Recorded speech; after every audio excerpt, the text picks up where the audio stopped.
ઘરના બનાવે મગ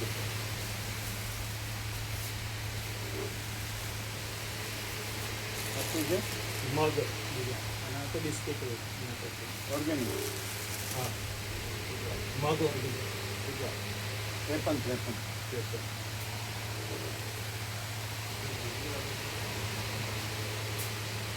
તો જે જોવા જજો ફળ ક્યાં ગયા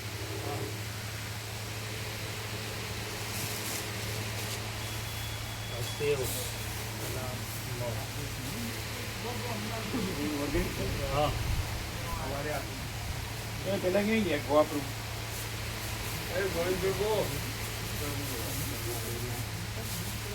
તો બંધ કરીને આવતા હતા બીજું ત્રણ વસ્તુ હા શું બિસ્કિટ ના હા એ વ્યાપાર સેવો છે ઘરની બનાવે ઘરની હા બેસનની છે હા આ મગ ઘરના છે નહીં હા ઘરના ઘરના ઓર્ગેનિક નહીં હા ઓર્ગેનિક અને પેલી સેવો છે ઘરની બનાવી લઈ જાઓ આ વ્યાપકમાં લઈ જાઓ હા. બિસ્કિટ છે એ કંઈ તમારી પાસે એનો ડબ્બો આ ડબ્બો છે આ એ ડબ્બામાં ડબ્બામાં તે ડબ્બામાં આવે આ ડબ્બામાં લઈ જાઓ હા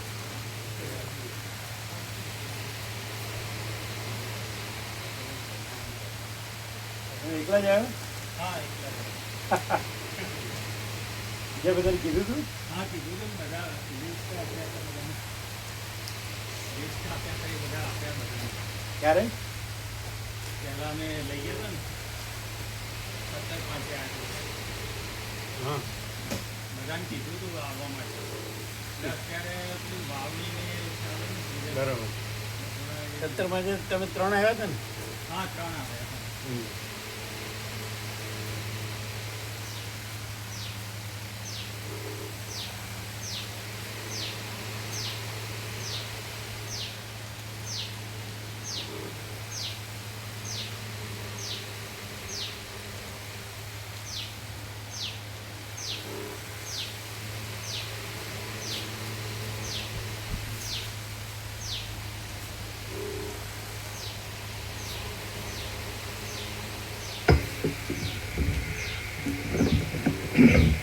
ઓમ બરાબર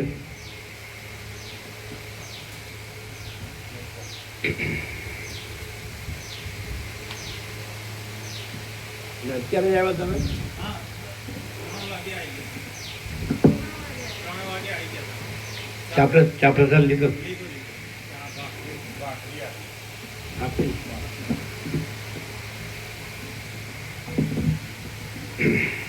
આ લઈ લેજો અહીંથી. ઓમ ઓમ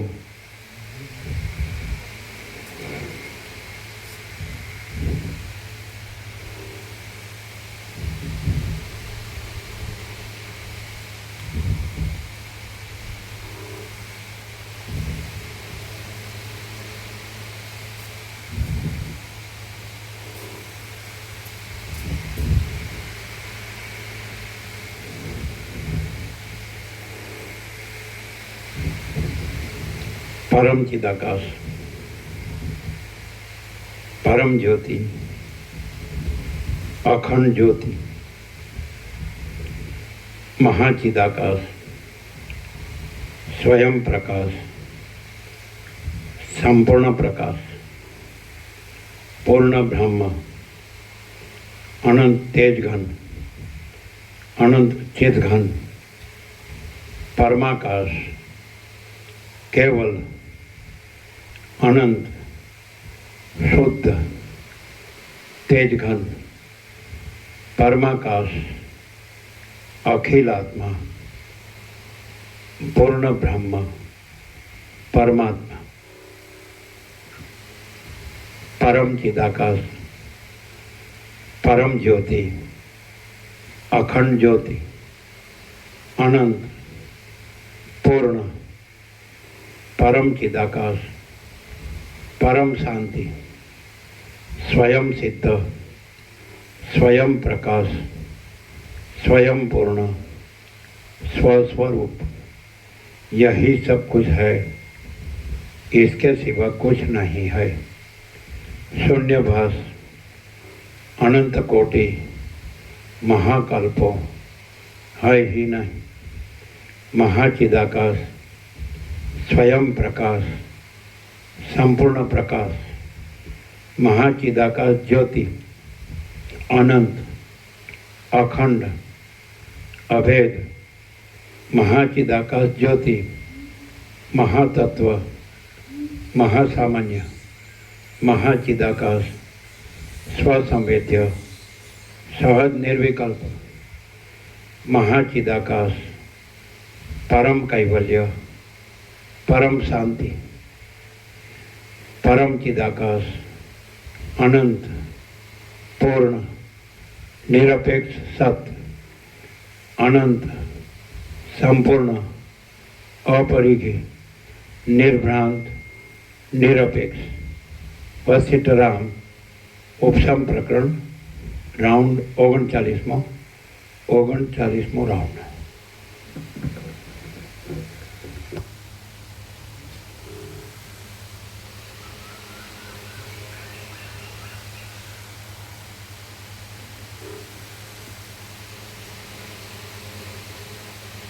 એટલે આ ભગવાનના વ્યાપક વાર્ષિક ઉત્સવનું લિસ્ટમાં થોડું ચેન્જ છે. આ છે ને સુધારેલું છે, સમજે? એટલે આ આપવાનું બધાને આ સુધારેલું છે.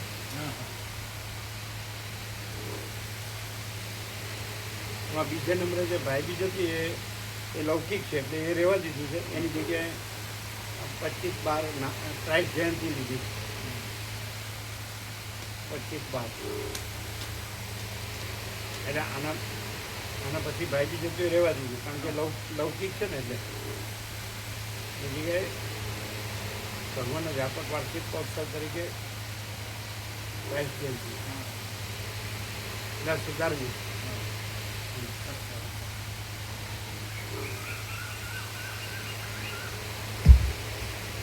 આદ્ય પરબ્રહ્મ સદગુરુ દેવ કી જય. ઓમ શ્રી પરમાત્મને નમઃ.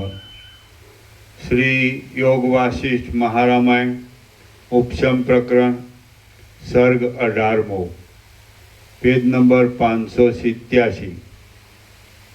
Page number 587. સંસારમાં રહેતો જ્ઞાની સંસારના દુઃખોથી પીડાતો નથી. આ 18મા સર્ગમાં જે સ્થિતિથી રહેનારો વિદ્વાન સંસારમાં પીડાય નહીં તે સ્થિતિ વિસ્તારથી કહેવામાં આવશે. પીડાતો નથી અથવા દુઃખી થતો નથી. વશિષ્ઠ બોલ્યા, હે રામ, સમાહિત મનવાળા અને કામ લોભ આદિ કુદ્રષ્ટિઓથી દૂષિત નહીં થયેલા જીવનમુક્ત લોકો આ સંસારમાં લીલાથી વિચરે છે. તેમનો સ્વભાવ નીચે પ્રમાણે હોય છે.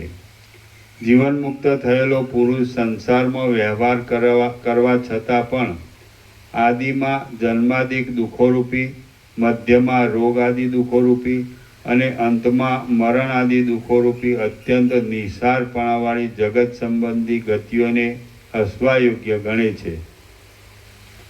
જીવનમુક્ત પુરુષ પ્રાપ્ત થયેલા સર્વ ઉચિત કાર્યો કર્યા કરતો હોય છે. શત્રુ મિત્ર આદિમાં સમદ્રષ્ટિવાળો હોય છે અને ધ્યેય નામના વાસના ત્યાગનો આશ્રય કરીને રહેલો હોય છે. Page number 587. સર્ગ 18મો. જીવનમુક્ત પુરુષ પ્રાપ્ત થયેલા સર્વ ઉચિત કાર્યો કર્યા કરતો હોય છે. શત્રુ મિત્ર આદિમાં સમદ્રષ્ટિવાળો હોય છે અને ધ્યેય નામના વાસના ત્યાગનો આશ્રય કરીને રહેલો હોય છે. તે સઘળી ચિંતાઓથી રહિત હોય છે. કોઈનું પણ અપ્રિય કરતો નથી. વિવેકરૂપી પ્રકાશથી આત્મ સ્વરૂપને જોયા કરે છે અને પ્રબોધરૂપી ઉપવનમાં રહે છે. તે સર્વથી ન્યારા પરબ્રહ્મરૂપી પદને અવલંબે છે. પૂર્ણિમાના ચંદ્ર જેવા શીતળ અંતઃકરણવાળો હોય છે. દુઃખથી ખેદ પામતો નથી અને સુખથી પ્રસન્ન થતો નથી. તે જીવનમુક્ત પુરુષ સંસારમાં સીદાતો નથી, એટલે પીડાતો નથી અથવા દુઃખી થતો નથી. સઘળા શત્રુઓના મધ્યસ્થ રીતે રહેનારો, દયાવાળો, ચાતુરીવાળો અને પૂજ્ય લોકોના સમયોચિત કાર્ય કરી આપનારો જીવનમુક્ત પુરુષ સંસારમાં સીધાતો નથી. જીવનમુક્ત પુરુષ કોઈની પ્રશંસા કરતો નથી, કોઈનો દ્વેષ કરતો નથી, કોઈનો શોક કરતો નથી, કશું ઈચ્છતો નથી, થોડું બોલે છે, આવશ્યક કામમાં આળસુ રહેતો નથી અને સંસારમાં કોઈ રીતે સીધાતો નથી. જીવનમુક્ત પુરુષ કોઈ પૂછે તો ચાલતા પ્રકરણની યોગ્ય વાત કરે છે અને ન પૂછે તો ઠૂંઠાની જેમ બેસી રહે છે. તે ઉદ્યમ કરતો નથી, ઉદ્યમ ત્યજી પણ દેતો નથી અને સંસારમાં કોઈ રીતે સીધાતો નથી. જીવનમુક્ત પુરુષ સર્વને પ્રિય લાગે એવું બોલે છે. કોઈ પણ આક્ષેપ કરે તો તેનું તે ચાતુરીથી સમાધાન કરે છે. તે સર્વ લોકોના અભિપ્રાયને સમજી જાય છે અને સંસારમાં કોઈ રીતે સીધાતો નથી. જેમ માણસ પોતાના હાથમાં રાખેલા બીલાને સ્પષ્ટ રીતે જાણે છે, તેમ જીવનમુક્ત પુરુષ જગતને આ યોગ્ય છે અને આ અયોગ્ય છે એવી વિષમ દ્રષ્ટિથી ઘેરાયેલું અને આશાઓને લીધે દીનતા ભરેલી ચેષ્ટાઓવાળું સ્પષ્ટ રીતે જાણે છે. પરમપદમાં આરૂઢ થયેલો જીવનમુક્ત પુરુષ જગતની ક્ષણભંગુર સ્થિતિને અંદર શીતળતાવાળી બુદ્ધિથી જાણે હસતો હોય તેમ જોયા કરે છે. હે રામ, મનને જીતનારા અને વ્યવહારમાં રહેવા છતાં આત્માનું અનુસંધાન કર્યા કરતા મહાત્માઓનો સ્વભાવ આવો હોય છે એ મેં તમને કહી સંભળાવ્યું. પોતાના મનને નહીં જીતનારા અને ભોગરૂપી કાદવમાં ખૂંચી રહેલા મૂર્ખ લોકોના સ્વભાવો તો બહુ વિચિત્ર હોય છે, માટે તે સ્વભાવનું અમે પૂરેપૂરું વર્ણન કરી શકીએ એમ નથી. પોતાના મનને નહીં જીતનારા અને ભોગરૂપી કાદવમાં ખૂંચી રહેલા મૂર્ખ લોકોના સ્વભાવો તો બહુ વિચિત્ર હોય છે, માટે તે સ્વભાવનું અમે પૂરેપૂરું વર્ણન કરી શકીએ એમ નથી અને એ સ્વભાવો પૂરેપૂરા અમારા જાણવામાં પણ નથી. મૂર્ખ લોકોને ઘણું કરીને સ્ત્રીઓ ઉપર અને ધન ઉપર વધારે પ્રેમ હોય છે, માટે સ્ત્રીઓની અને ધનની દુષ્ટતા વિશે કહું છું તે તમે સાંભળો. વિવેકના અભાવને લીધે, પૂર્વજન્મના પુણ્યનો નાશ થવાને લીધે અને ભવિષ્યના પુણ્યમાં પ્રતિબંધ આવવાને લીધે જ સ્ત્રીઓ રૂપાળી અને શણગારેલી લાગે છે. વાસ્તવિક રીતે જોઈએ તો એ સ્ત્રીઓ નરકના અગ્નિઓની સુવર્ણ જેવી જ્વાળાઓ જ છે. ધન પણ પોતાના સંપાદનમાં, રક્ષણમાં, ખર્ચમાં તથા નાશમાં અપાર પરિશ્રમ આપે છે. અધર્મોના સમૂહોને ઉત્પન્ન કરાવે છે. કજિયા આદિ અનેક અનર્થોથી ખરાબી કરે છે. દુઃખના વેગને જ આપે છે અને ચારે બાજુથી વિપત્તિઓને જ મોકલ્યા કરે છે. મૂર્ખ લોકો જે યજ્ઞ આદિ કર્મો કરે છે તે કર્મો પણ સકામ જ હોય છે.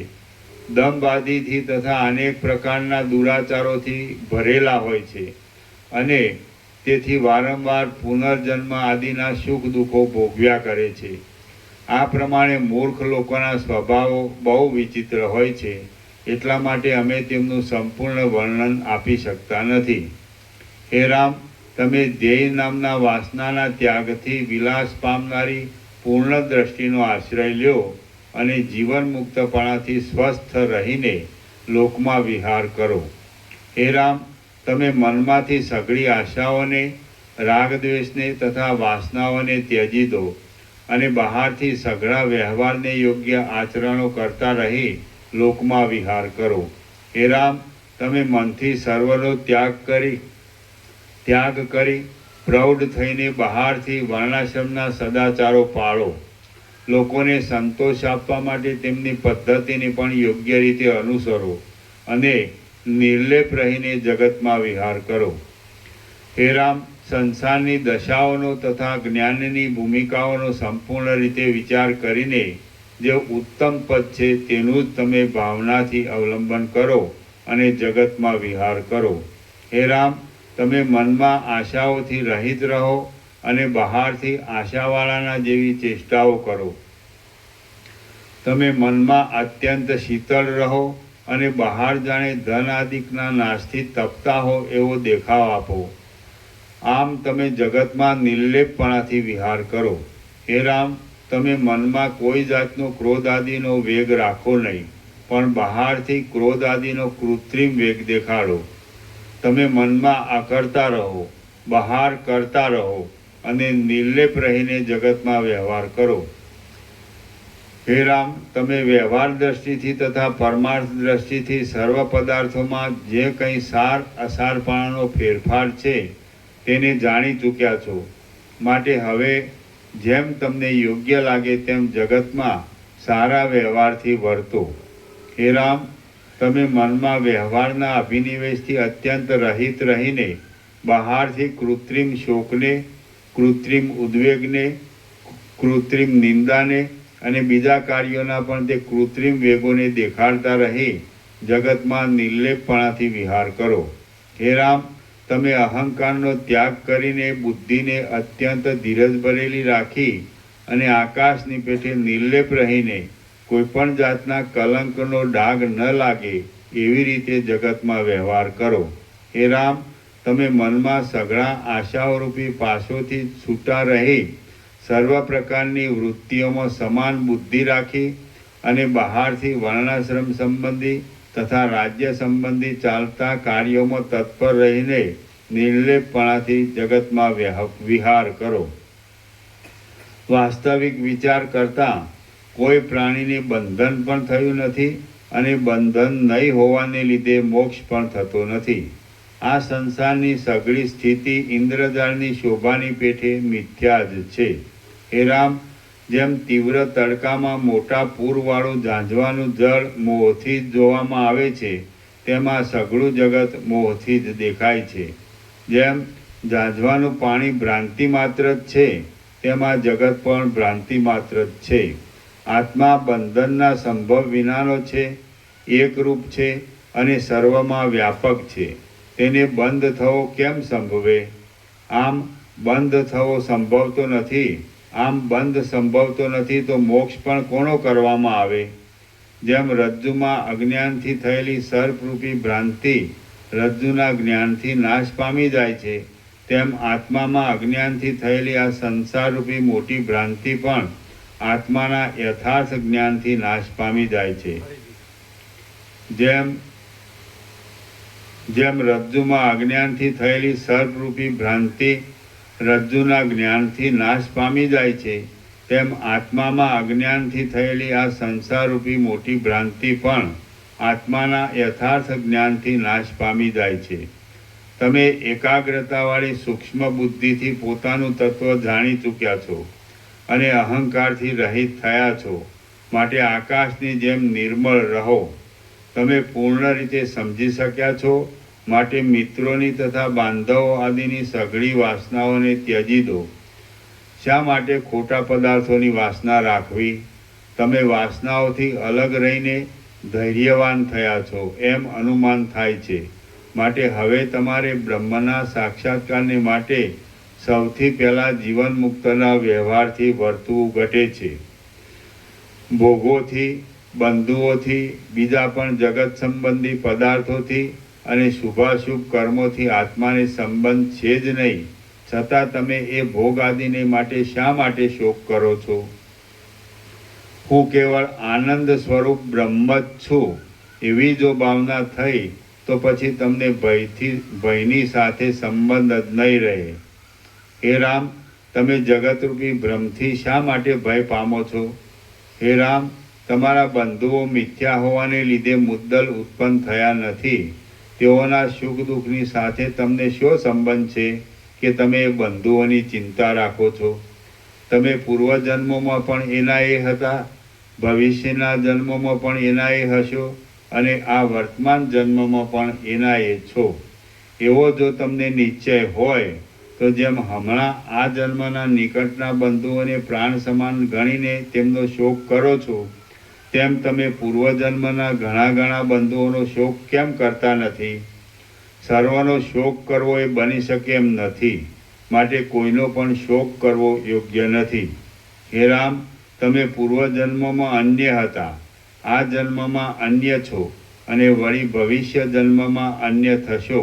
એવો જો તમને નિશ્ચય હોય તો પણ જેમ તમે બદલાતા આવ્યા તેમ સંસાર બદલાતો જ આવે છે એમ સિદ્ધ થાય છે. માટે તમે કયા પદાર્થને સાચો ગણીને શોક કરો છો? કદાચ તમે આગળ પણ જન્મ્યા હતા, હમણાં પણ જન્મ્યા છો, પરંતુ હવે પછી જન્મવાના નથી. એવો જો તમને નિશ્ચય હોય તો પછી તમારો સંસાર ક્ષીણ થવા આવ્યો છે એમ સિદ્ધ થાય છે. તો પછી તમે શા માટે શોક કરો છો? ઉપર કહેલા કોઈ પણ પક્ષમાં શોક કરવો પ્રાપ્ત થતો નથી. આમ હે રામ, જગત સંબંધી ચાલતા ક્રમમાં દુઃખ ધરવું પણ યોગ્ય નથી અને પ્રસન્ન થવું પણ યોગ્ય નથી, પરંતુ આવી પડેલા કાર્યને અનુસરવું એટલું જ યોગ્ય છે. હે રામ, તમે મનમાં દુઃખને પણ માનો નહીં અને સુખને પણ માનો નહીં, પરંતુ સર્વમાં સમતા જ ધારણ કરો, કેમ કે પરમાત્મા સર્વવ્યાપક છે. તમે અંત વિનાના છો, સાચા સ્વરૂપવાળા છો, આકાશની પેઠે વ્યાપક છો, પ્રકાશરૂપ છો અને નિત્ય શુદ્ધ છો. જેમ જ્વાળાઓના સમૂહમાં અંધકારનો અવકાશ નથી, તેમ તમારા સ્વરૂપમાં અજ્ઞાનનો કે દુઃખ આદિકનો અવકાશ નથી. તમે અદ્રશ્ય છો, છતાં પણ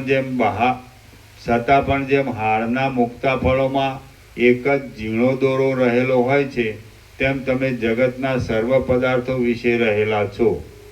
એક જન્મ ધારણ કરીને બીજો જન્મ ધરવો અને બીજો જન્મ ધારણ કર્યા પછી ત્રીજો જન્મ ધરવો, એમ વારંવાર જન્મ્યા કરવું એ સંસારની પદ્ધતિ છે, પરંતુ તે અજ્ઞાનીની માટે છે, જ્ઞાનીની માટે નથી. હે રામ, તમે તો જ્ઞાની છો, માટે નિશ્ચિંત રહો. હે ઉત્તમ બુદ્ધિવાળા રામ, જેમાં નિરંતર દુઃખો જ પ્રાપ્ત થયા કરે છે, એવું આ સંસારનું સ્વરૂપ અજ્ઞાનથી વધી જાય છે. પણ તમે તો જ્ઞાની છો, માટે તમને શી ચિંતા છે? સંસારના સ્વરૂપમાં કંઈ પણ સાચું નથી. એમ સ્વપ્નમાં સ્વપ્ન વિના બીજો કશો પદાર્થ નથી, તેમ ભ્રમમાં ભ્રમ વિના બીજું શું રૂપ હોય? હે રામ, આ જગતનું સ્વરૂપ ભ્રાંતિ માત્ર છે, છતાં પણ અત્યંત સ્પષ્ટ જોવામાં આવે છે. એ સર્વે શક્તિઓવાળા પરમાત્માની એક જાતની શક્તિ જ છે. જગતમાં નિયમિત રીતે કોઈ કોઈનો મિત્ર પણ રહેતો નથી અને કોઈ કોઈનો શત્રુ પણ રહેતો નથી, પરંતુ સર્વદા સર્વે વરની ઈચ્છા પ્રમાણે સર્વે સર્વના મિત્રો થાય છે અને સર્વે સર્વના શત્રુઓ થાય છે. જેમ છેદાઈ જતો, વિંખાઈ જતો અને પરસ્પરના આશ્રયથી રહેતો જળના તરંગોનો સમૂહ નિરંતર ચાલ્યો જ કરે છે, તેમ છેદાઈ જતું, વિંખાઈ જતું અને પરસ્પરના આશ્રયથી રહેતું આ જગત નિરંતર ચાલ્યું જ જાય છે. જેમ પૈડાનો પાટો ઊંચે હોય તે નીચે આવે છે અને નીચે હોય તે ઊંચે જાય છે અને એ રીતે ચાલ્યા જ કરે છે, તેમ આ ચંચળ સંસારના ભૂગોળ ખગોળ આદિ પદાર્થો ઊંચે હોય તે નીચે આવે છે અને નીચે હોય તે ઊંચે જાય છે, એમ ચાલ્યા જ કરે છે. સ્વર્ગમાં રહેલા જીવો નરકમાં જાય છે, નરકમાં રહેલા જીવો સ્વર્ગમાં જાય છે, એક યોનિમાં રહેલા જીવો બીજી યોનિમાં જાય છે અને એક દ્વીપમાં રહેલા લોકો બીજા દ્વીપમાં જાય છે.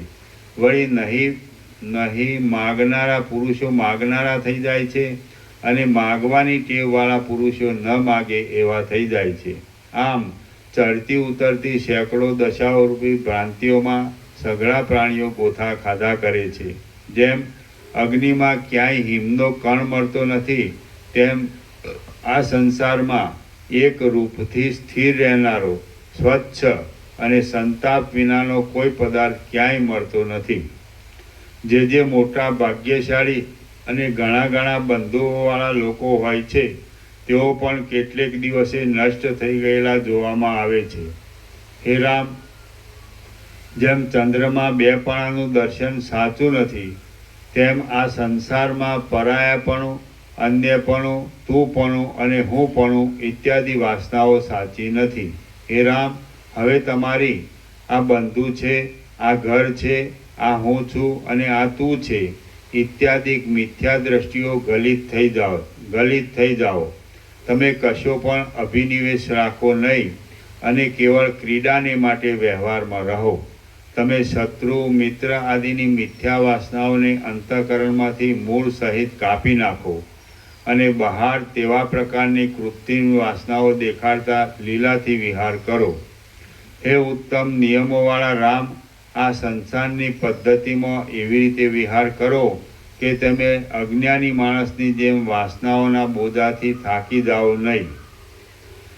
જેમ જેમ વાસનાઓનો ક્ષય કરનારો તમારો આ વિચાર વધતો આવશે તેમ તેમ વ્યવહાર સંબંધી કાર્યો શાંત થતા જશે.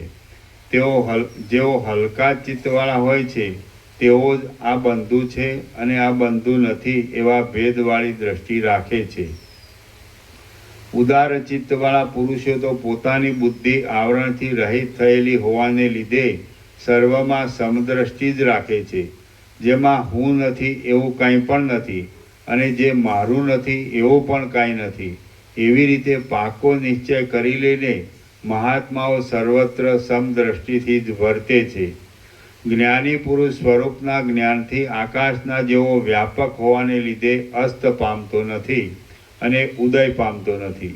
જેમ આકાશમાં રહેલો સૂર્ય હર્ષ તથા શોકના અભિનિવેશથી રહિત રહીને પૃથ્વીને જોયા કરે છે, તેમ આત્મ સ્વરૂપમાં રહેલો પુરુષ હર્ષ શોકના અભિનિવેશથી રહિત રહીને સર્વ જગતને જોયા કરે છે. હે રામ, આ અનાદિ સંસારમાં અનેક યોનિઓમાં તમારા અનેક જન્મો થઈ જવાને લીધે સઘળા પ્રકારની જાતિઓ તમારા બંધુપણાના સંબંધમાં આવી ગયેલી છે. અનુક્રમથી સર્વની સાથે તમારે બંધુપણાનો સંબંધ થઈ ગયો છે.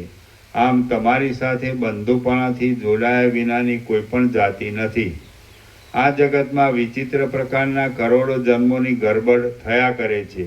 એમાં આ બંધુ છે અને આ બંધુ નથી એવી જે ભેદ દ્રષ્ટિ થાય છે તે કેવળ ભ્રાંતિની દશાનો ચમત્કાર છે.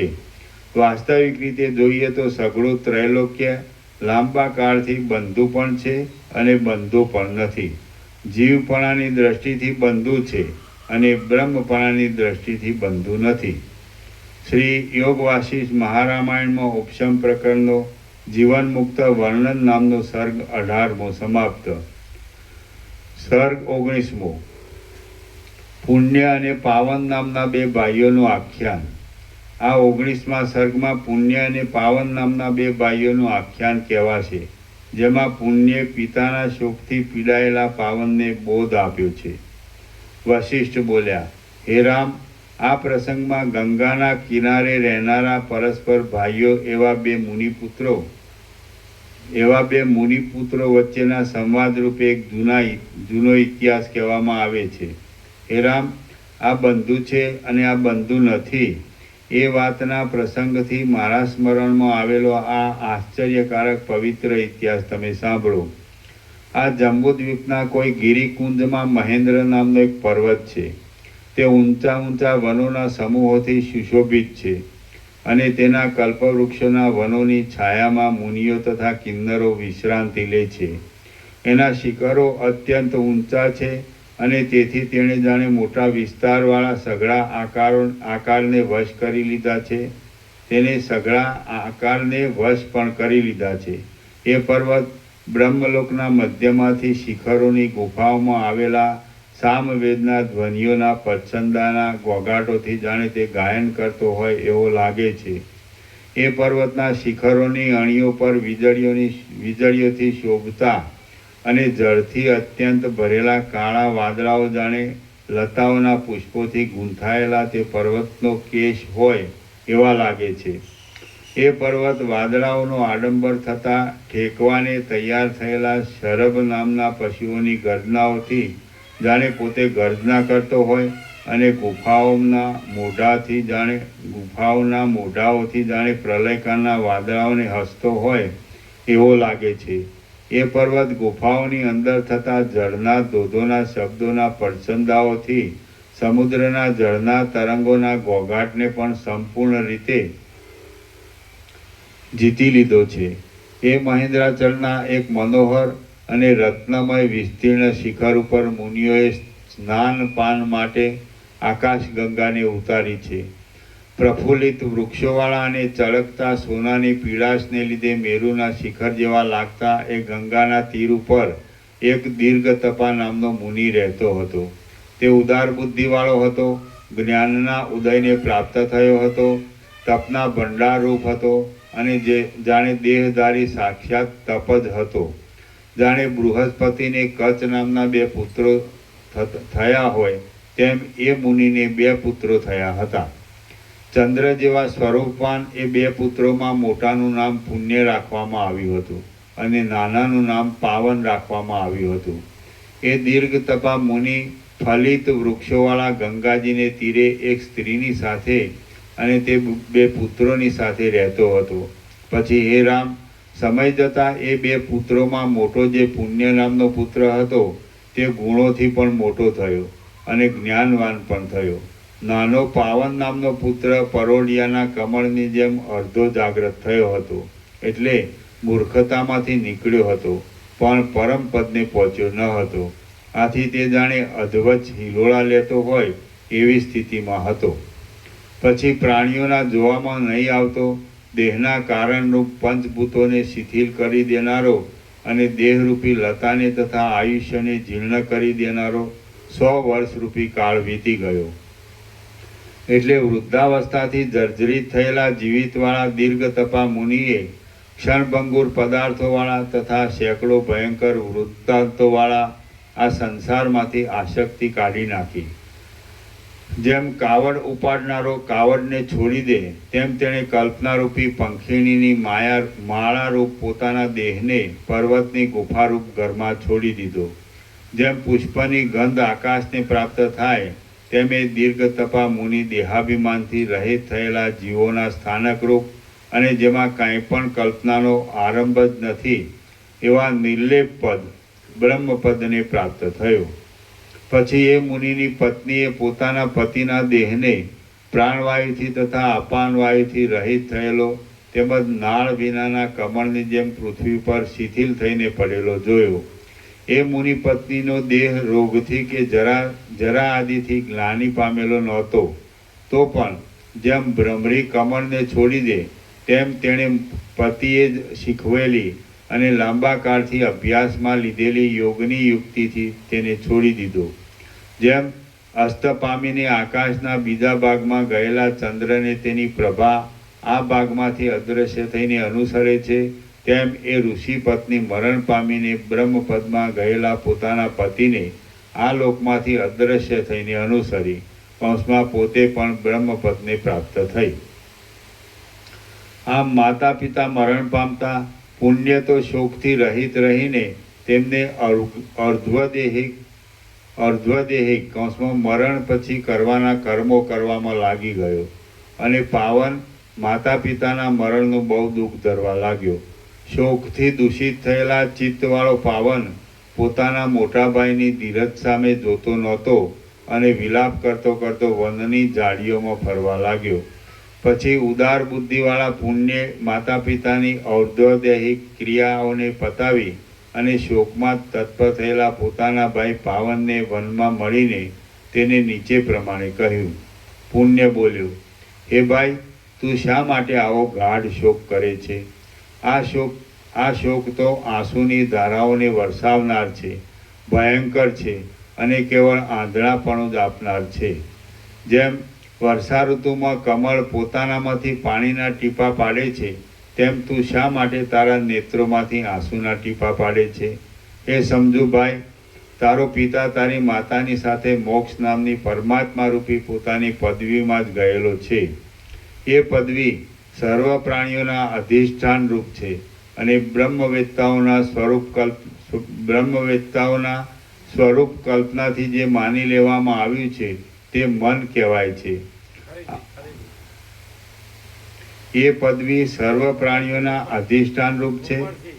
હા, હે સમજુ ભાઈ, તારો પિતા તારી માતાની સાથે મોક્ષ નામની પરમાત્મા રૂપી પોતાની પદવીમાં જ ગયેલો છે. એ પદવી સર્વ પ્રાણીઓના અધિષ્ઠાન રૂપ છે અને બ્રહ્મવેત્તાઓના સ્વરૂપ કલ્પનાથી જે માની લેવામાં આવ્યું છે તે મન કહેવાય છે.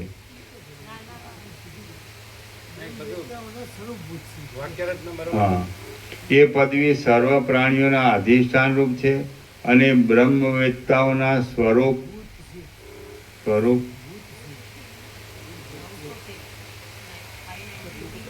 ભૂત નહીં, બ્રહ્મવેત્તાનું સ્વરૂપ છે આવે છે. એટલે પ્રિન્ટિંગ મિસ્ટેક હતી.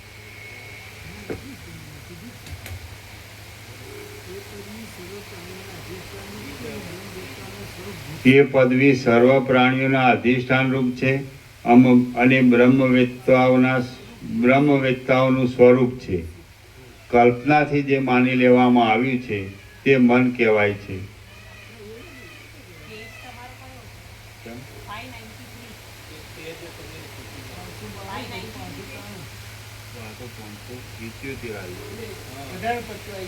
ના ના, અમુક બદલાઈ ગયેલો આમ કરતા.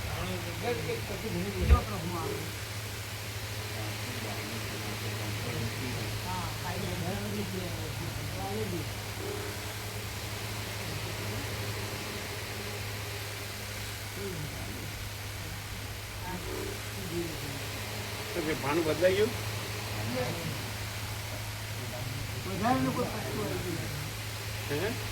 વધારે પત્તા ફેરવી દીધા.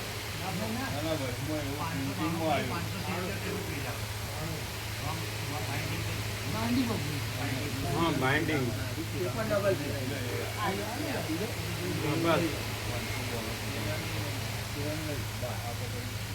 બાઇન્ડિંગમાં ભૂલ છે.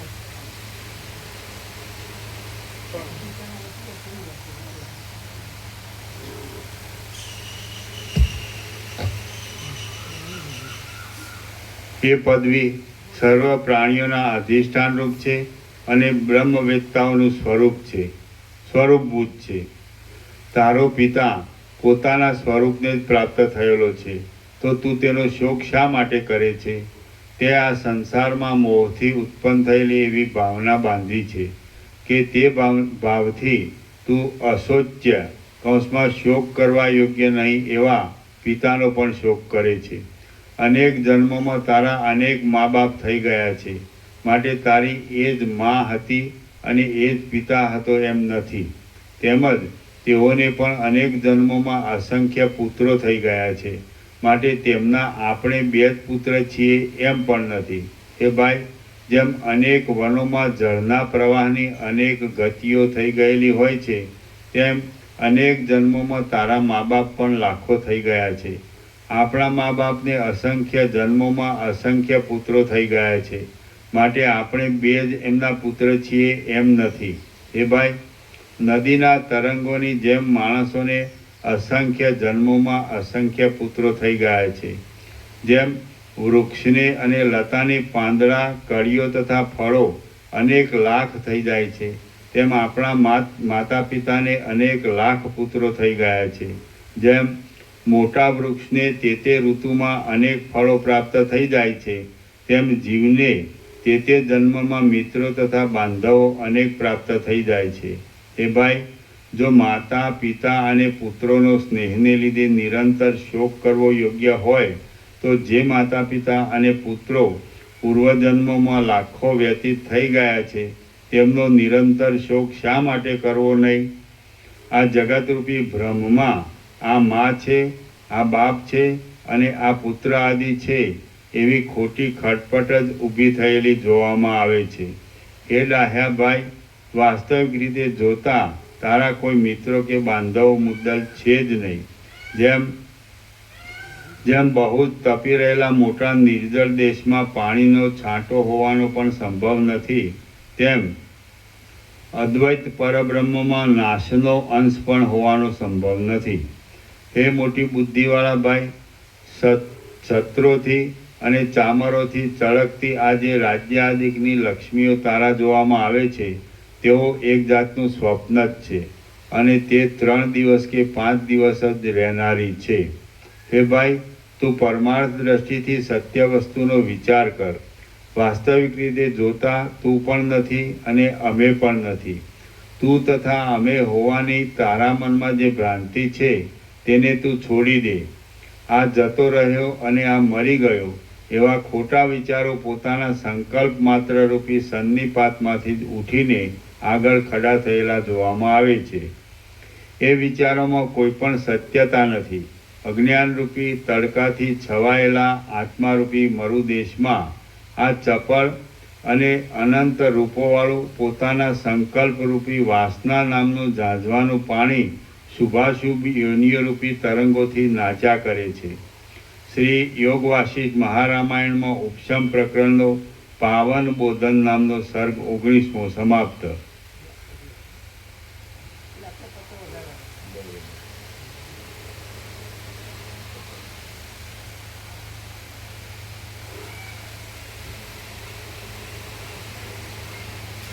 સર્ગ 20મો. પુણ્ય પાવનને અનેક જન્મોની વાત કહી. આ 20મા સર્ગમાં પુરુષ શોકને તથા મોહને મટાડવા માટે પાવનની પાસે આ 20મા સર્ગમાં પુણ્ય શોકને તથા મોહને મટાડવા માટે પાવનની પાસે તેના તથા પોતાના અનેક જન્મો થઈ ગયાની વાત કહેશે. પુણ્ય બોલ્યો, હે ભાઈ, પિતા કોણ છે, માતા કોણ છે, મિત્ર કોણ છે અને બાંધવો કોણ છે? પિતા, માતા, મિત્ર, શત્રુ તથા બાંધવો આદિ માણસો રૂપી રજની કણીઓ કેવળ ભ્રાંતિરૂપી વંટોળિયાથી જ ઉડ્યા કરે છે. બંધુઓ, મિત્રો, પુત્રો, સ્નેહની દશા, દ્વેષની દશા તથા મોહની દશા ઇત્યાદિકા મોટી ખટપટ પોતે કરેલી ભાવનાથી જ વિસ્તારવાળી થાય છે. જેમ બંધુપણાની ભાવના કરીએ તો તે બંધુ થાય છે અને જેમાં શત્રુપણાની ભાવના કરીએ તે શત્રુ થાય છે. ઝેરના કીડાઓ ઝેરમાં અમૃતની ભાવના કરે છે તો તેઓને ઝેર અમૃત થાય છે. માટે સિદ્ધ થાય છે કે ભાવના જ જગતની સ્થિતિનું કારણ છે. આત્મા એક જ છે અને સર્વવ્યાપક છે. તેમાં આ બંધુ છે અને આ બીજો છે એવી કલ્પના ભ્રાંતિ વિના ક્યાંથી આવવી ઘટે? એ ભાઈ, લોહી, માંસ અને હાડકાના સમૂહમય આ જડ દેહરૂપી અસ્થિપિંજરથી જુદો ચેતનવાળો હું કોણ છું એમ તું પોતે પોતાના ચિત્તથી જ વિચાર કરી જો. વાસ્તવિક રીતે જોઈએ તો તું પણ કોઈ નથી અને હું પણ કોઈ નથી. આ પુણ્ય છે અને આ પાવન છે ઇત્યાદિ રૂપે મિથ્યા જ્ઞાન જ રૂઢ થાય છે. તું અનંત વિસ્તારવાળું વ્યાપક બ્રહ્મ તત્વ જ છે. તારો પિતા કોણ હોય, માતા કોણ હોય, બંધુ કોણ હોય અને શત્રુ કોણ હોય, તારે પોતાનું શું હોય અને પરાયું શું હોય એ તું જ કહે. તારા આ જન્મ ઉપરાંત બીજા ઘણા જન્મો થઈ ગયા છે તેમાં પણ તું એનો એ હતો. તો પછી જે બંધુઓ અને જે વૈભવો તે જન્મોમાં હતા તે સર્વનો પણ તું શા માટે શોક કરતો નથી? તું જ્યારે સુંદર પુષ્પોવાળી વનની જગ્યાઓમાં મૃગના જન્મને ભોગવતો હતો ત્યારે તારા મૃગની જાતિવાળા ઘણા બંધુઓ હતા. તેમને તું શા માટે રોતો નથી? તું જ્યારે હંસની યોનિમાં હતો ત્યારે તને કમળોવાળી નદીઓના કિનારાઓમાં ફરનારા ઘણા હંસો બંધુઓ હતા. તેમને તું શા માટે રોતો નથી? તું જ્યારે વિચિત્ર વનરાજ્યોમાં વૃક્ષના અવતારને ભોગવતો હતો ત્યારે તારે ઘણા વૃક્ષો અત્યંત બંધુઓ હતા. તેમને તું શા માટે રોતો નથી? તું જ્યારે સિંહની યોનિમાં હતો ત્યારે તને પર્વતોના ભારે ઉગ્ર શિખરોમાં ઘણા સિંહો બંધુઓ હતા. તેમને તું શા માટે રોતો નથી? તું જ્યારે માછલાના જન્મને ભોગવતો હતો ત્યારે તને કમળોવાળી નદીઓમાં અને સરોવરોમાં ઘણા મત્સ્યો બંધુઓ હતા. તેમને તું શા માટે રોતો નથી? તું દશાર્ણ દેશમાં ભૂરા રંગનો જંગલી વાંદરો થયો હતો. તુષાર દેશમાં રાજકુમાર થયો હતો અને પુંડ દેશમાં જંગલી કાગડો થયો હતો. હૈ દેશમાં તું હાથી થયો હતો, ત્રિગર્ત દેશમાં તું ગધેડો થયો હતો, શાલ્વ દેશમાં તું કૂતરો થયો હતો, અને ત્યાં દેવદારના ઝાડમાં તું પક્ષી થયો હતો. તું વિંધ્યાચળમાં પીપળો થયો હતો, અને ત્યાં મોટા વડમાં કોતરી ખાનાર ભ્રમર થયો હતો. તું મંદરાચળમાં કુકડો થયો હતો, અને મંદરાચળની ગુફામાં બ્રાહ્મણ થયો હતો. અયોધ્યા પ્રાંતમાં પણ તું બ્રાહ્મણ થયો હતો. બંગાળમાં તું તેતર થયો હતો. હિમાલયના પ્રાંતમાં તું ઘોડો થયો હતો, અને બ્રહ્માના યજ્ઞમાં તું પશુ થયો હતો. તું તાડના ઝાડના મૂળમાં કીડો થયો હતો, ઉંબરાના ઝાડમાં મચ્છર થયો હતો, અને વિંધ્યાચળના વનમાં બગલો થયો હતો. તે જ તું હમણાં મારો નાનો ભાઈ થયો છે.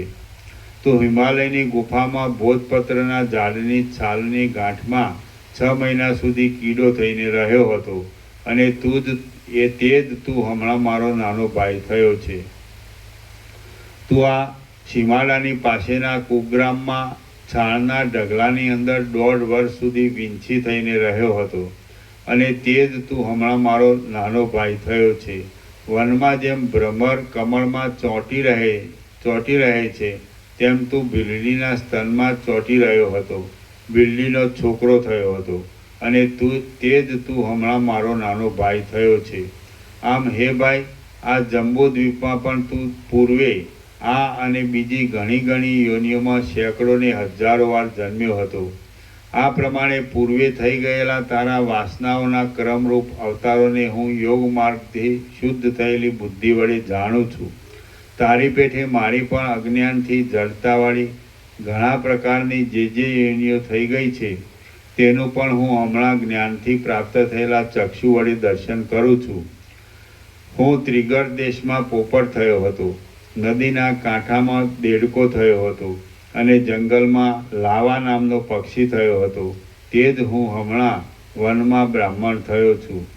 હું વિંધ્યાચળમાં ભીલ થયો હતો, બંગાળમાં વૃક્ષ થયો હતો, અને વળી વિંધ્યાચળમાં ઊંટ થયો હતો. તે જ હું હમણાં આ વનમાં બ્રાહ્મણ થયો છું. હું હિમાલયમાં બપૈયો થયો હતો, પ્રૌંડ પ્રાંતમાં રાજા થયો હતો, અને સહ્યાદ્રીની કુંજોમાં વાઘ થયો હતો. તે જ હું હમણાં તારો મોટો ભાઈ થયો છું. હું 10 વર્ષ સુધી ગીધ રહ્યો હતો, 5 મહિના સુધી જૂડ રહ્યો હતો, અને 100 વર્ષ સુધી સિંહ રહ્યો હતો. તે જ હું હમણાં તારો મોટો ભાઈ થયો છું. હું આંધ્રપ્રદેશના ગામડામાં ચકોર થયો હતો, હિમાલયના પ્રાંતમાં માંડલિક રાજા થયો હતો, અને શ્રી શૈલ નામના પર્વતમાં એક આચાર્યનો પુત્ર થયો હતો. તે જ હું હમણાં તારો મોટો ભાઈ થઈને તારી પાસે આ વાત કરું છું. વિવિધ આચારોવાળા તથા વિવિધ ચેષ્ટાઓવાળા વિવિધ પ્રકારના પૂર્વના સઘળા સંસારો જન્મની ભ્રાંતિના જ વિલાસો હતા, અને તેમનું મને સ્મરણ છે. હે ભાઈ, જગતની સ્થિતિ આ પ્રમાણે છે. આ રીતે જગતમાં થયેલા સેંકડો બાંધવો, સેંકડો પિતાઓ, સેંકડો માતાઓ, સેંકડો ભાઈઓ અને સેંકડો મિત્રો વ્યતીત થઈ ગયા છે. તો તેઓમાંથી કોનો શોક કરીએ અને કોનો ન કરીએ? જગતની ગતિ જેવી છે, માટે બંધુઓનો અત્યંત શોક શા માટે કરવો જોઈએ? આ સંસારમાં અવતરતા માણસોને જંગલી ઝાડના પાંદડાની જેમ પિતાઓ અનંત થઈ જાય છે, અને માતાઓ પણ અનંત થઈ જાય છે. હે ભાઈ, આમ છે તો આ સંસારમાં દુઃખનું અને સુખનું શું પ્રમાણ છે? તો હવે આપણે સઘળા શોકને છોડી દઈને સ્વસ્થપણાથી રહીએ. મનમાં હું એવા આકારથી થયેલી સંસારની ભાવનાને છોડી દઈને આત્મવેત્તા પુરુષો જે ગતિને પ્રાપ્ત થાય છે, તે ગતિને તું પણ પ્રાપ્ત થા. તારું ભલું થાઓ. બુદ્ધિમાન પુરુષો આ સંસારમાં ચડતી ઉતરતી સ્થિતિઓ રૂપી અવિચ્છિન્ન ભ્રમણને મિથ્યા સમજે છે, અને મનમાં તેની કાંઈ પણ ખટપટ રાખતા નથી. તેઓ તો કેવળ નિરાભિમાનપણાથી વ્યવહાર કરે છે. તારો આત્મા સુખ દુઃખોથી રહિત છે, અને જરાથી તથા મરણથી પણ રહિત છે. તું એકાગ્ર થઈને તેનું જ સ્મરણ કર, અને મૂઢ મનવાળો થા નહીં. હે સારી બુદ્ધિવાળા, તને દુઃખ પણ નથી, જન્મ પણ નથી, માતા પણ નથી, અને પિતા પણ નથી. તું કોઈ દેહાદિક રૂપ તુચ્છ પદાર્થ નથી, તું તો આત્મા જ છે. આ સંસારરૂપી નાટકમાં અનેક પ્રકારની ચેષ્ટાઓ કરનારા મૂર્ખ લોકોરૂપી પાત્રો જ દેહાદિક રૂપી વેશના રસથી સંયુક્ત થઈ જાય છે. પણ મધ્યસ્થ દ્રષ્ટિવાળા, આત્મ સ્વરૂપના અનુસંધાનથી રહેનારા અને આવી પડેલા કાર્યોને કરનારા મહાત્માઓ રૂપી જોનારાઓ તો સાક્ષીપણાની પદ્ધતિથી જ રહ્યા કરે છે. જેમ સાયંકાળના દીવાઓ માત્ર સામીપ્યને લીધે જ પ્રકાશના કરતા છતાં પણ વ્યાપારથી રહિત હોવાને લીધે અકર્તા જ છે, તેમ આત્મવેદતા લોકો શરીરથી વ્યવહારના કરતા છતાં પણ મનમાં અભિનિવેશથી રહિત હોવાને લીધે અકર્તા જ છે. જેમ દર્પણ અને રત્ન આદિ પદાર્થો પોતામાં સઘળા પદાર્થોના પ્રતિબિંબોનું ગ્રહણ કરવા છતાં પણ પોતે પોતામાં પ્રતિબિંબિત થતા નથી, તેમ આત્મવેદતા પુરુષો શરીરથી સઘળા કાર્યો કરવા છતાં પણ શરીરમાં આસક્તિ રાખતા નથી. હે ભાઈ, તું મનને સઘળી તૃષ્ણાઓરૂપી કલંકોથી રહિત કરી દે. તેને આત્મમનન કરવાની બહુ ટેવ પાડ અને એને હૃદય કમળમાં આત્માથી જુદી સત્તા વિનાનું ધાર. આમ સઘળા સંભ્રમને સંપૂર્ણ રીતે ત્યજી દઈને તું પોતામાં જ સંતોષ ધારણ કર. શ્રી યોગ વાસિષ્ઠ મહારામાયણમાં ઉપશમ પ્રકરણનો પાવન બોધ નામનો સર્ગ 20મો સમાપ્ત. સર્ગ 21મો. તૃષ્ણા આશાનો ક્ષય થાય એ જ મોક્ષ છે. આ 21મા સર્ગમાં તૃષ્ણાના પાશનો ક્ષય થાય એ જ મોક્ષ છે. ચિત્તની વૃત્તિઓ આશાથી જ પ્રવર્તે છે અને આશાઓથી રહિત થયેલા આત્મપૂર્ણ પુરુષને પોતાની મેળે જ મુક્તિ થાય છે, એટલું કહેવામાં આવશે. વશિષ્ઠ બોલ્યા, હે રામ, તે સમયે પુણ્ય પાવનને આમ સમજાવ્યો. એટલે જેમ પ્રભાતમાં પૃથ્વી પ્રકાશયુક્ત થાય છે તેમ તે જ્ઞાનયુક્ત થયો. પછી કોઈ જાતની નિંદામાં પાત્રરૂપ નહીં થયેલા એ બંને ભાઈઓ જ્ઞાન તથા અનુભવના પારને પહોંચ્યા અને શરીરના પ્રારબ્ધનો ક્ષય થવા સુધી તેઓ જીવન મુક્તપણાથી તે વનમાં ફર્યા.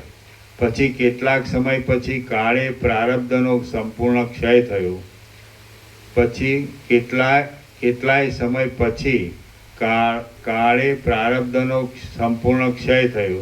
ત્યારે જેમ તેલથી રહિત થયેલા દીવાઓ શાંત થઈ જાય તેમ દેહોથી રહિત થયેલા એ બંને ભાઈઓ નિર્વાણ પદને પ્રાપ્ત થયા.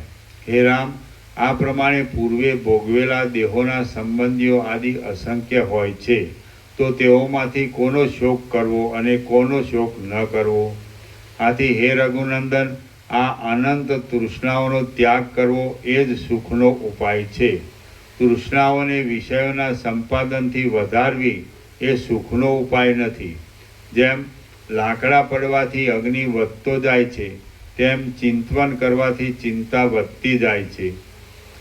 જેમ લાકડા નહીં પડવાથી અગ્નિ નષ્ટ થઈ જાય છે, તેમ ચિંતવન નહીં કરવાથી ચિંતા નષ્ટ થઈ જાય છે.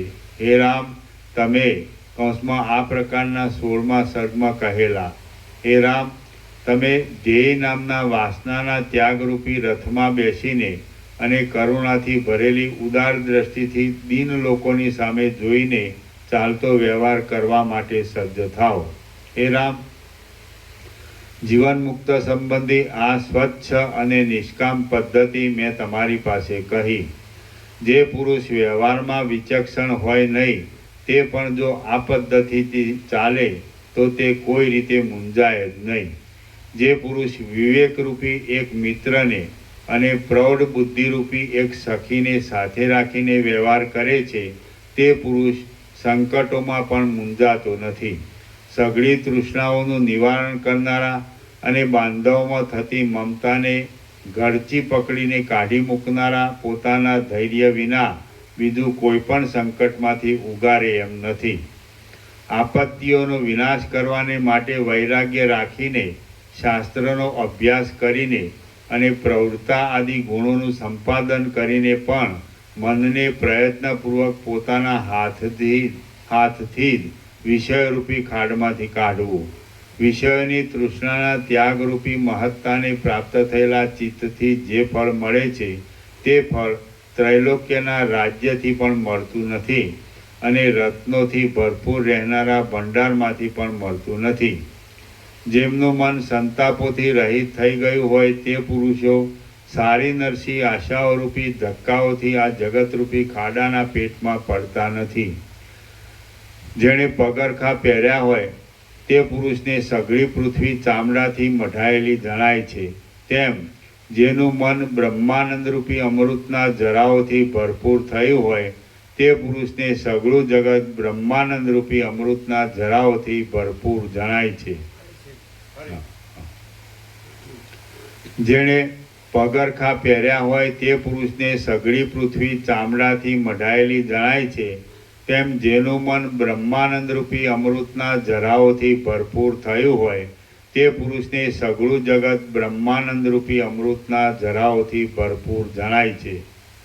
વૈરાગ્યથી મન પૂર્ણપણાને પામે છે, પણ આશાઓને વશ રહેવાથી તે પૂર્ણપણાને પામતું નથી.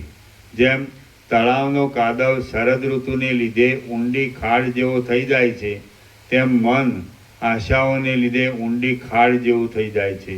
જેમ અગત્ય મુનિએ પાન કર્યાથી સમુદ્ર ઊંડી ખાડ જેવો થઈ ગયો અને તેમાં રહેલા મગર તથા જૂડ આદિ પ્રાણીઓ સ્પષ્ટ જણાઈ આવ્યા, તેમ આશાથી મન ઊંડી ખાડ જેવું થઈ જાય છે અને તેના કામ ક્રોધ આદિ દુર્ગુણો સ્પષ્ટ જણાઈ આવે છે. જેના ચિત્તરૂપી મોટા ઝાડમાં તૃષ્ણારૂપી ચપળ વાંદરી કૂદ્યા કરતી નથી તે ઉદયરૂપી વિસ્તીર્ણ વન અત્યંત શોભે છે. નિસ્પૃહ ચિત્તવાળા મહાત્મા પુરુષોને ત્રૈલોક્ય એ કમળ કાકડીના ગોળા જેવું લાગે છે. યોજનોનો સમૂહ એ ગાયના પગલા જેવડો લાગે છે અને મહાકલ્પ એ અડધા નિમેષ જેવડો લાગે છે. સ્પૃહાથી રહિત થયેલા મનમાં જેવી શીતળતા થાય છે તેવી શીતળતા ચંદ્રમાં પણ નથી, હિમાલયની ગુફામાં પણ નથી, કેળમાં પણ નથી અને ચંદનોના વનમાં પણ નથી. સ્પૃહાથી રહિત થયેલું મન જેવું શોભે છે તેવો પૂર્ણચંદ્ર પણ શોભતો નથી, તેવો ભરપૂર ક્ષીરસાગર પણ શોભતો નથી અને તેવો લક્ષ્મીનું મુખ પણ શોભતું નથી. જેમ વાદળાની પંક્તિ ચંદ્રને મલિન કરી દે છે અને જેમ આંજણની લીટી કળી ચૂનાના લેપને મલિન કરી દે છે તેમ આશારૂપી પિશાચણી મનુષ્યના મનને મલિન કરી દે છે. ચિત્તરૂપી મોટા વૃક્ષની આશાઓ નામની શાખાઓ સઘળી દિશાઓને ઢાંકી દેનારી છે. જો તેઓ કપાઈ જાય તો ચિત્તરૂપી મોટું વૃક્ષ ઠૂંઠાપણાને પ્રાપ્ત થાય છે. તૃષ્ણાઓરૂપી મોટી શાખાઓ કપાઈ જાય છે અને ચિત્તરૂપી વૃક્ષ સુકાઈ જાય તો ધીરજરૂપી વૃક્ષ એક સરખી રીતે સેંકડો શાખાઓથી ભરપૂર થાય છે. જો અતૂટ ધીરજથી ચિત્તરૂપી વૃક્ષનો નાશ કરવામાં આવે તો નાશ રહિત પદની પ્રાપ્તિ થાય. હે રામ, તમે ઉત્તમ ધૈર્ય રાખીને ચિત્તની વૃત્તિઓરૂપી આશાઓને ઉગવા જ દો નહીં, તો તમને સંસારનો ભય છે જ નહીં. તમારું ચિત્ત જ્યારે વૃત્તિઓથી રહિત થઈને અચિત્તપણાને પ્રાપ્ત થશે ત્યારે તમે પોતામાં જ મોક્ષમય વિસ્તીર્ણ સત્તાને પ્રાપ્ત થશો. હે રામ, ચિત્તરૂપી ઘરમાં જો તૃષ્ણારૂપી ઘુવડની માદા ગરબડ કર્યા કરતી હોય તો સઘળા અમંગલો અત્યંત વિસ્તાર પામે છે. જે ચિંતવન છે તે જ ચિત્તની વૃત્તિ છે એમ કહેવામાં આવે છે. એ ચિંતવન આશાથી જુદું નથી. તેથી તમે ચિત્તની વૃત્તિરૂપી આશાનો ત્યાગ કરીને નિશ્ચિંત થાઓ. જેની જે વૃત્તિ હોય તેની તે વૃત્તિનો અભાવ થાય તો જેનો ક્ષય થાય છે એટલા માટે ચિત્તનો ક્ષય કરવાને માટે ચિત્તની વૃત્તિનો ક્ષય કરો. હે મહાત્મા રામ, તમે સઘળી તૃષ્ણાઓને શાંત કરીને એટલે કે આશા નામના ભવબંધનને તોડી નાખીને જીવન મુક્ત થાઓ. મનમાં રહેનારી નીચ આશાઓ જ આત્માને બેડીની જેમ અને દોરડાની પેઠે બંધનના કારણરૂપ થાય છે જો આશાઓ ગલિત થઈ જાય તો કોણ મુક્ત ન થાય? શ્રી યોગ વાસિષ્ઠ મહારામાયણમાં ઉપશમ પ્રકરણનો તૃષ્ણા વિચિકિત્સો યોગોત્પત્તિ નામનો સર્ગ 21મો સમાપ્ત. ઓમ ઓમ ઓમ. પ્રસાદ આપી દો. પ્રસાદ આપો.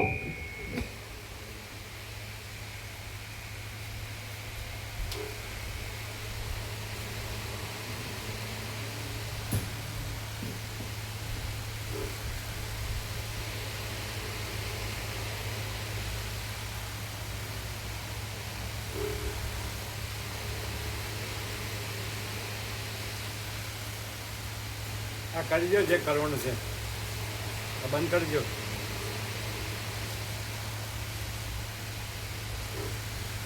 આ ઢાંકવાનું છે, ઢાંકી દો બધું.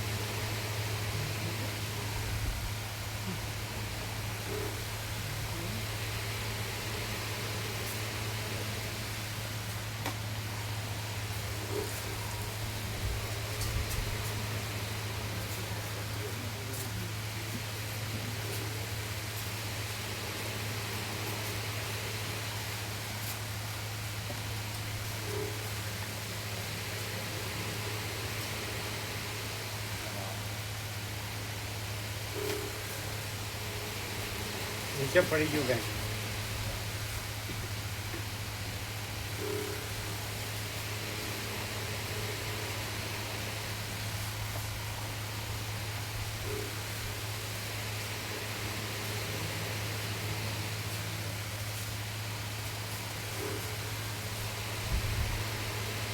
પેલા કવર આવ્યા છે ને લાંબા. અરે આને ખબર નથી, કોને ખબર છે? તો પછી કવર હું કરું? આનું આખું લાંબુ છે તો પછી કવર.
અમને આપો, પેલું લીટ આપો. ભગવાનનું વ્યાપક વાર્ષિક આપ્યું એટલે પ્રોપર એમનું ગામ માલસર છે. ભાવનગર જોડે છે, અમદાવાદ રહે છે અને માલસર રહે છે. ભાવનગર કયું ગામ? ગારિયાદર પાસે સુરનગર છે, કરોડી ને એવું ખરું ને એના આજુબાજુ. કયું કયું કયું ગામ? સુરનગર, ગારિયાદરની બાજુમાં કરોડી ને એવું ખરું ને. સુરનગર. તો ઉદય પ્રભુ નવસારી વાળા આવતા હતા માલસર એમના મુજબ. ઉદય પ્રભુ નવસારી વાળા કોઈ મણિપ્રભુ આશ્રમ આવતા હતા. ઉદય નવસારી વાળા કોઈ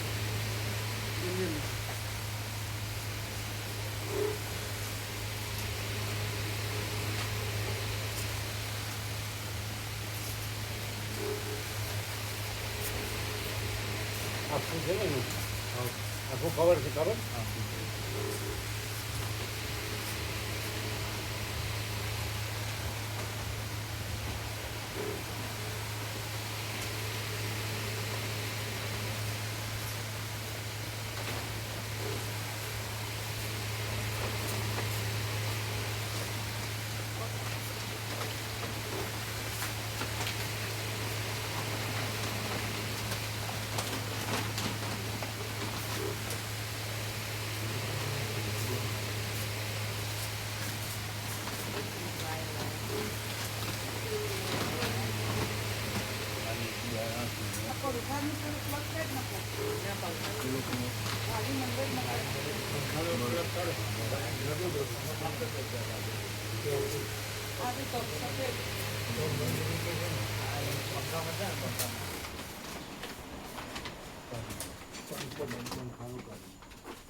હજી વાયર ખોલી નાખો એવી રીતે ખોલો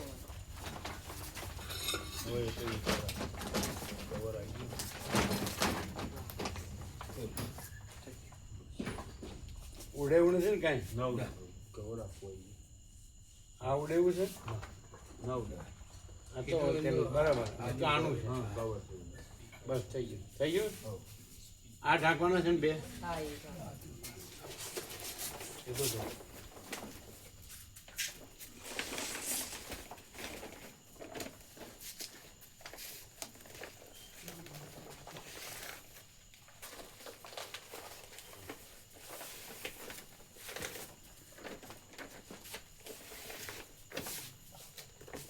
કાલ સવારે આ પેલું નામ આવ્યું એક નામ આવ્યું હા રખિયાલ ખ્યાલથી વીર પ્રભુએ આપ્યું કોણ છે? વીર પ્રભુએ જોઈતા એક નામ જોઈતા નોંધાયું પ્રભુ કર્યું નામ ઓળખતા છે ને નામ આપણું કોનું નામ આવ્યું જોઈતાભાઈ કરે જોઈતાભાઈ જોઈતા આ પેલો ભાઈ આશીષ કઈ જાડો છોકરો નતો સૌરાષ્ટ્ર પ્રવાસમાં આવ્યો એના પપ્પા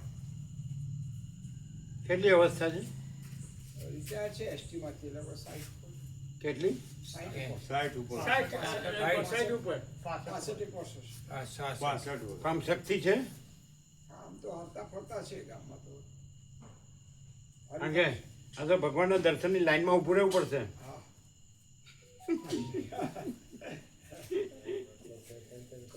તો પછી 300 થઈ ગયા અરે પેલા પાના પર લખવું પડે ને લાવો હા બધું કેવું પડે છે ચોપડો લાવો યાત્રાનો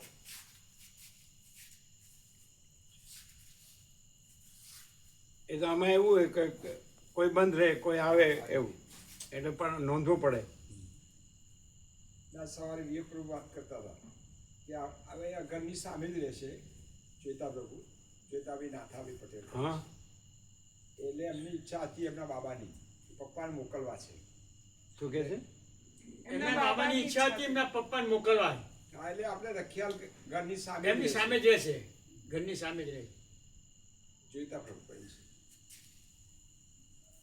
હમ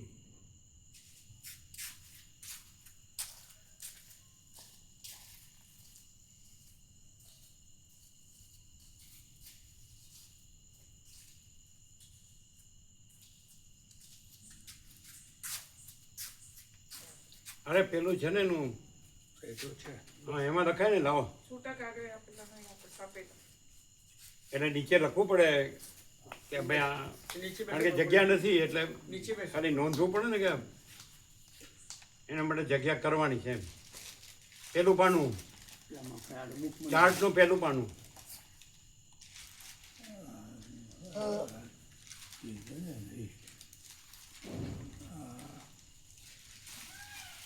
એક નંબરની બસ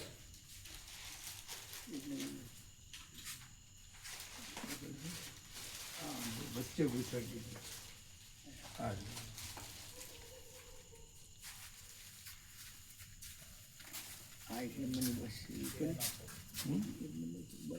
ના ને આમાં ના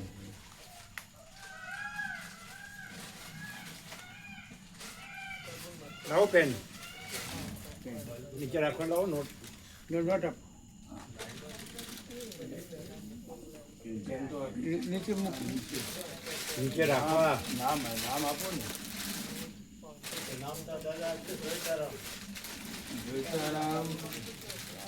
જોઈતારામ પટેલ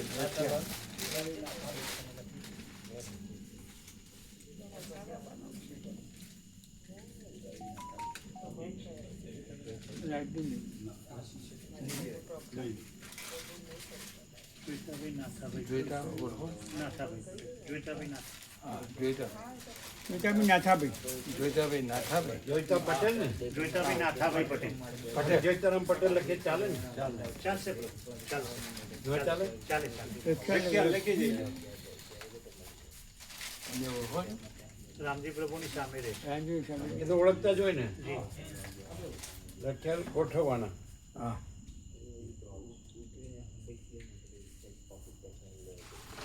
હવે એ તો પછી કોઈ બંધ રહે એટલે એની જગ્યાએ મુકાય. આમાં લખ્યું જોઈતારામ પટેલ રખ્યાલ ગોઠવવાના. બરાબર લ્યો ચાલો તરત જ નોંધી લેવું પડે. ના નામ તો હતું પણ એમાં ત્યાં ગયા પેલું સીધા સામાનમાં. હમ. કારણ કે આમાં શું અમુક બંધ રહે એટલે પછી એને એડજસ્ટ થયા કરે.